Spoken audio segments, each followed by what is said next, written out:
The Psychology of Money, Timeless Lessons on Wealth, Greed, and Happiness, by Morgan Housel, is divided into 20 chapters, each offering unique insights into the behavioral aspects of personal finance and investing. Below is a detailed summary of each chapter, exploring the core themes, lessons, and examples that Housel uses to illustrate the complexities of human behavior with money. Chapter 1. No One's Crazy.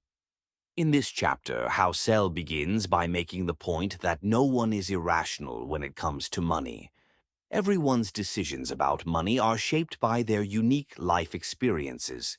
Our financial behaviors are rooted in our personal histories, how we were raised, the economic conditions we grew up in, and the specific events we have witnessed. For example, someone who grew up during the Great Depression may be extremely cautious with money, while someone who came of age during a period of rapid economic growth may be more willing to take financial risks. Housel emphasizes that we must recognize the role that individual experiences play in financial decision-making, rather than judging others as irrational or crazy. Chapter 2. Luck and Risk. Housel argues that luck and risk are inseparable and play a crucial role in financial outcomes. He explains that it's easy to look at successful people and assume they achieved their success purely through skill and hard work, but luck often plays a significant role. Bill Gates is used as an example.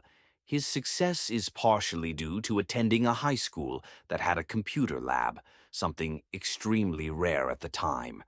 On the flip side, risk means that even highly capable people can experience setbacks due to forces beyond their control. The key lesson here is humility. Recognizing the role of both luck and risk helps us appreciate our successes without becoming overconfident or too harsh on ourselves during failures. Chapter 3. Never Enough. In this chapter, Housel discusses the dangers of never knowing what enough is. He tells stories of people who achieved great wealth but continued to chase more, only to lose everything due to greed. He uses the example of Rajat Gupta, a successful businessman who was worth over $100 million, but got involved in insider trading in pursuit of even more wealth. The lesson here is that not having a sense of enough can be destructive. Housel advises readers to define what is sufficient for them and avoid the trap of wealth to compound over decades. Most of Buffett's wealth came not from earning huge annual returns, but from the sheer length of time his money has been compounding. The key takeaway is that time in the market is more important than trying to achieve the highest possible returns each year.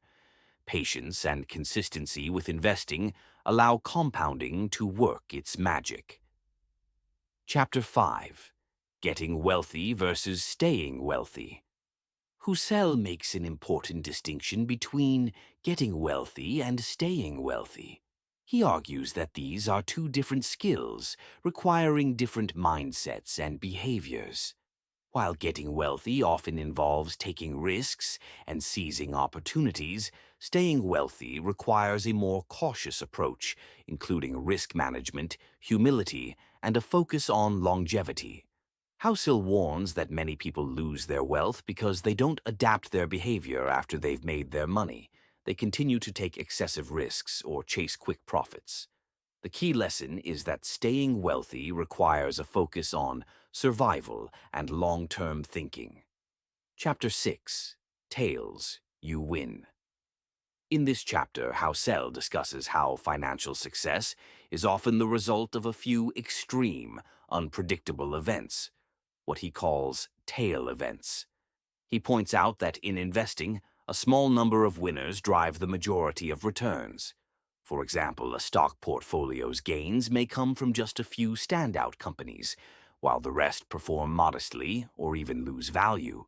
In the broader economy, technological innovations and market shifts are often driven by rare, unexpected breakthroughs. The lesson is that investors should not be discouraged by the many small failures they will experience along the way, as long as they are positioned to benefit from those rare but powerful tail events. Chapter 7. Freedom. Housel argues that the ultimate goal of money should be freedom, specifically the ability to control your time and make choices that align with your values. He defines wealth not by the things money can buy, but by the freedom it provides. Many people mistakenly think that more money will make them happier, but Housel points out that the real benefit of financial success is the autonomy to do what you want, when you want, without being beholden to others. The pursuit of freedom should guide our financial decisions rather than the pursuit of status or material goods. Chapter 8. Man in the Car Paradox. This chapter introduces the man in the car paradox, where people often buy expensive items like cars, thinking they will impress others and boost their status. However, Housel explains that while people may notice the expensive car, they are not admiring the owner. They are imagining themselves in the car. The lesson is that trying to signal wealth or status with material goods is often ineffective because people care more about themselves than about others. True wealth, Housel argues, comes from living below your means and not relying on outward displays of success to feel secure. Chapter 9. Wealth is what you don't see. In this chapter, Housel explains that real wealth is invisible. Many people focus on outward displays of affluence, luxury homes, expensive cars, and designer clothes. But true wealth is what you don't see: savings, investments, and financial independence. Someone who appears wealthy may be deeply in debt, while someone who lives modestly may have millions in the bank. The key lesson is to focus on accumulating unseen wealth rather than spending money to appear rich. Financial security comes from what you don't spend, not what you do. Chapter 10. Save money. Housel emphasizes the importance of saving money, not just for specific goals like retirement or emergencies, but for the flexibility and control it provides. Saving allows you to take advantage of unexpected opportunities, weather financial storms, and have peace of mind. He argues that how much you save is more important than how much you earn, and that savings provide a cushion against uncertainty. The ability to save, even in small amounts, gives you options and control over your future. Housel encourages readers to prioritize savings as a key element of financial success. Chapter 11. Reasonable, Rational. In this chapter, Housel argues that being reasonable with money is often better than being perfectly rational. People are not robots, and their financial decisions are influenced by emotions, personal values, and life circumstances. Trying to be perfectly rational by always optimizing every investment decision can lead to stress and unhappiness. Husserl suggests that it's better to make financial decisions that are reasonable for your personal situation, even if they are not strictly optimal. For example, some people may choose to pay off their mortgage early, even though it might make more financial sense to invest that money, because the peace of mind that comes with being debt-free is worth more to them. Chapter 12. Surprise. Housel explores the concept of uncertainty and how difficult it is to predict the future. He explains that the world is full of surprises, both positive and negative, and that trying to predict specific outcomes is a fool's errand. Instead of focusing on predictions, Husserl advises readers to build financial plans that are flexible and resilient enough to handle unexpected events. This includes maintaining a diversified portfolio, having an emergency fund, and avoiding overconfidence. The lesson is to expect the unexpected and plan for a wide range of possible outcomes rather than betting on a specific scenario. Chapter 13. Room for Error. In this chapter, Housel discusses the importance of building a margin of safety into your financial decisions. He argues that leaving room for error is crucial because the future is uncertain. Housel explains that people's goals, values, and desires change over time, and this has important implications for financial planning. Many people make long-term financial decisions based on their current desires, but those desires may change in the future. For example, someone might prioritize accumulating wealth in their 30s, but by their 50s, they may care more about security and work-life balance. Housel advises readers to plan for flexibility, recognizing that what they want today may not be what they want 10 or 20 years from now. The ability to adapt your financial plan as your goals evolve is key to long-term success. Chapter 15. Nothing's Free. In this chapter, Housel discusses the concept of costs in investing, but not in the traditional sense of fees or expenses.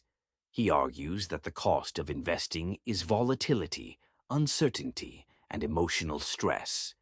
Many people expect investing to be easy and painless, but Housel explains that market downturns and periods of uncertainty are the price you pay for long-term growth.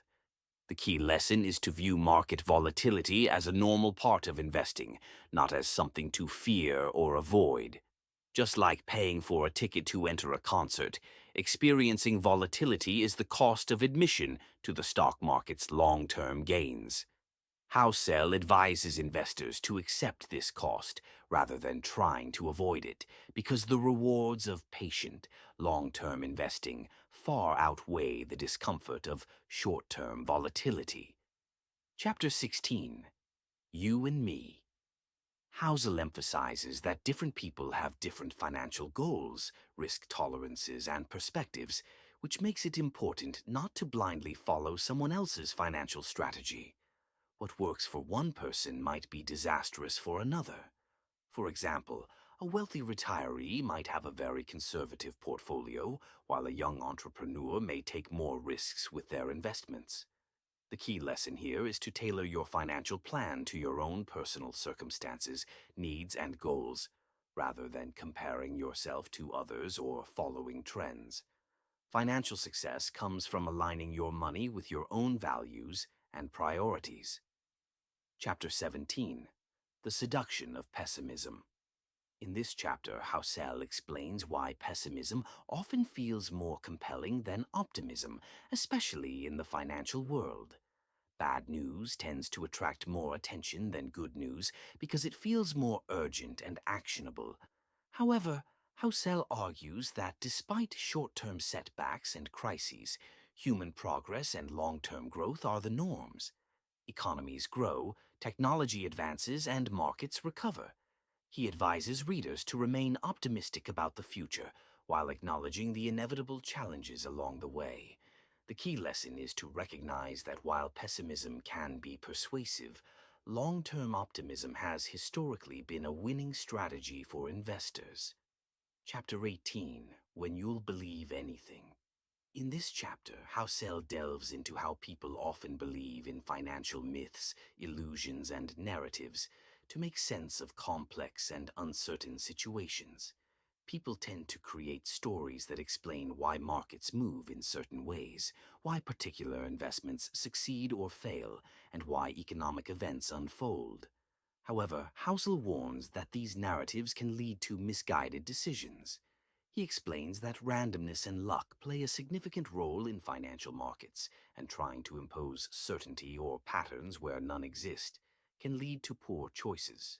The key takeaway is to remain skeptical of simple stories and be cautious about over-interpreting short-term events in financial markets. Chapter 19. All Together Now. This chapter summarizes the key lessons from the book, bringing together the major themes of behavioral finance, risk management, and long-term thinking. Housel reiterates that financial success is more about how you behave than how much you know.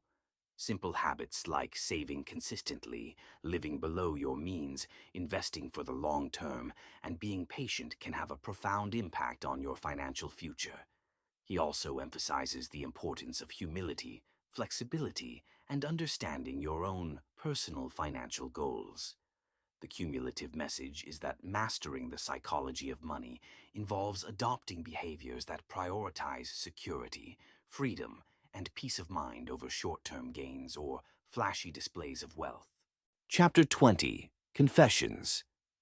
In the final chapter, Housel offers personal reflections and confessions about his own financial journey and how he came to understand the principles he's outlined in the book. He admits that, like everyone else, he has made mistakes, been influenced by biases, and had to learn through experience. Housel highlights that personal finance is deeply personal, and there is no one-size-fits-all solution. He encourages readers to be patient with themselves, acknowledge their mistakes, and continuously learn and adapt their financial strategies over time. The overarching message is that success with money isn't about perfection. It's about finding a sustainable approach that works for you and adjusting as you go. Conclusion. The Psychology of Money offers a fresh and human perspective on personal finance. Instead of focusing solely on investment strategies, Housel takes a step back to examine the broader, psychological factors that shape our financial behavior. His insights emphasize the importance of patience, humility, and understanding the role of luck, risk, and compounding in financial success. By highlighting the dangers of greed, the power of saving, and the importance of focusing on freedom rather than consumption, Housel provides readers with timeless lessons that go beyond conventional financial wisdom. The book ultimately encourages readers to develop a more balanced, thoughtful, and psychologically healthy relationship with money, which leads to both financial success and personal contentment. Thanks for watching this video. Like and comment. Subscribe my channel.